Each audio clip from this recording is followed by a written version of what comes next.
శ్రీకాకుళం జిల్లాలో వైసీపీకి కంచుకోట లాంటి అసెంబ్లీ నియోజకవర్గం పాతపట్నంలో సిట్టింగ్ ఎమ్మెల్యే వద్దు అంటూ సొంత పార్టీలోనే నినాదాలు వినిపిస్తున్నాయి.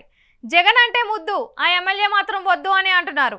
రెడ్డి శాంతి ఇక్కడ ఎమ్మెల్యేగా ఉన్నారు. ఆమె 2019లో వైసీపీ తరపున పోటీ చేసి 15,000 ఓట్లకు పైబడి మెజారిటీతో గెలిచారు. దానికంటే ముందు 2014లో కలమట రమణమూర్తి వైసీపీ నుంచి గెలిచారు.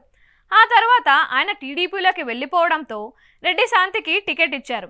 ఈసారి కూడా ఆమెకే టికెట్ అని వినిపిస్తున్న నేపథ్యంలో ఆమె వద్దు అంటుంది సొంత పార్టీలోనే ప్రత్యర్థి వర్గం.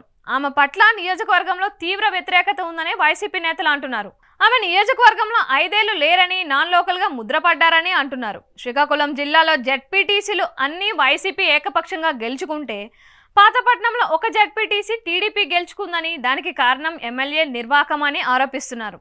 హిరమండలం జెడ్పీటీసీ సీటుకు తన సొంత కుమారుడిని పెట్టి కూడా గెలిపించుకోలేని ఎమ్మెల్యేకు ఈసారి టికెట్ వద్దు అనేస్తున్నారు. ఆమెకు బదులుగా స్థానిక నేత, జిల్లా పార్టీ కోశాధికారి లోతుగడ్డ తులసి వరప్రసాద రావుకు టికెట్ ఇస్తే బ్రహ్మాండమైన మెజారిటీతో గెలిపించుకొని వస్తామని స్పష్టం చేస్తున్నారు.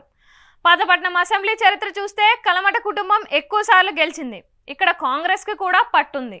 ఆ ఓట్లు అన్నీ వైసీపీకి మళ్లడంతో 2014 నుంచి ఆ పార్టీ గెలుస్తోంది.